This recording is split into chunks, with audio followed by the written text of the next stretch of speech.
Berikut cerita pendek mengenai Abu Nawas yang menjawab teka-teki raja terkait beberapa hal yang menjadi pikiran Baginda Raja Harun al-Rasyid hingga nampak murung. Abu Nawas yang notabene penyair cerdik seringkali diberi pertanyaan-pertanyaan yang tak masuk akal oleh beberapa petinggi kerajaan, termasuk oleh Baginda Raja, hingga dalam hikayat 1001 Malam menjadi cerita pendek yang lucu untuk disimak.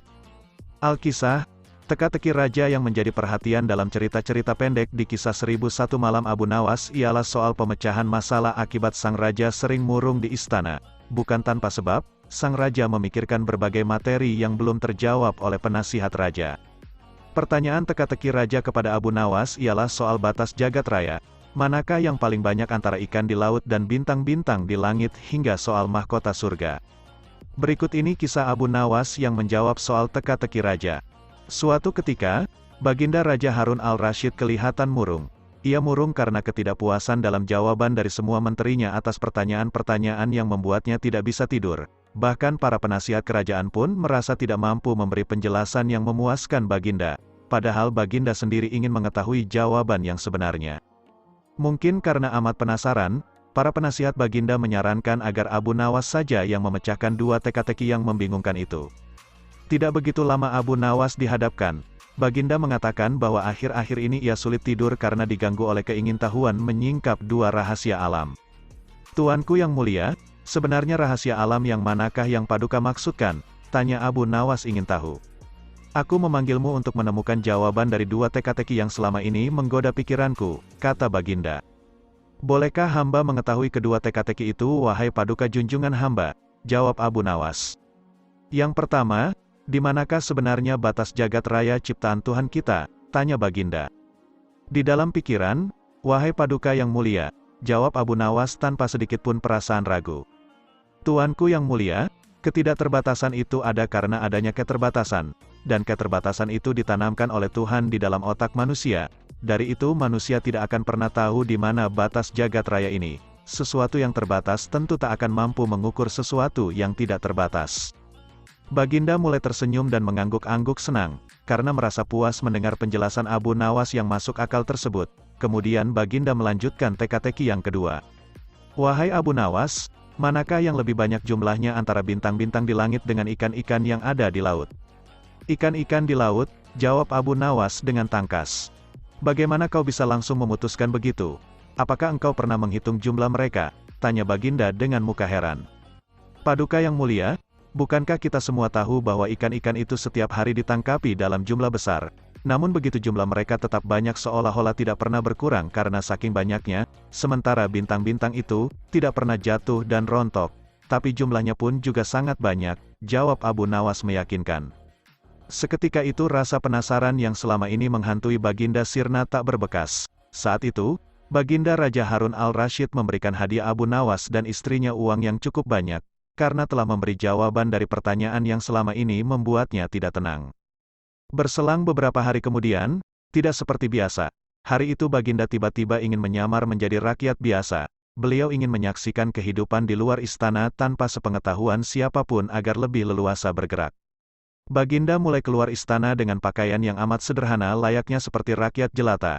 Di sebuah perkampungan beliau melihat beberapa orang berkumpul ramai di sana. Setelah Baginda mendekat, ternyata seorang ulama sedang menyampaikan kuliah tentang alam barzah. Tiba-tiba ada seorang yang datang dan bergabung di situ. Ia bertanya kepada ulama itu. Wahai Syekh, bolehkah saya bertanya? Boleh. Silahkan, jawab ulama itu. Kami menyaksikan orang kafir pada suatu waktu dan mengintip kuburnya.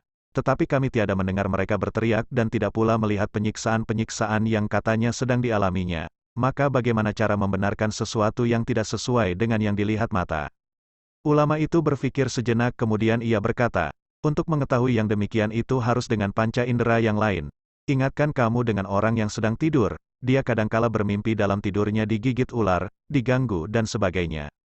Ia juga merasa sakit dan takut ketika itu bahkan memekik dan keringat bercucuran pada keningnya. Ia merasakan hal semacam itu seperti ketika tidak tidur, sedangkan engkau yang duduk di dekatnya menyaksikan keadaannya seolah-olah tidak ada apa-apa.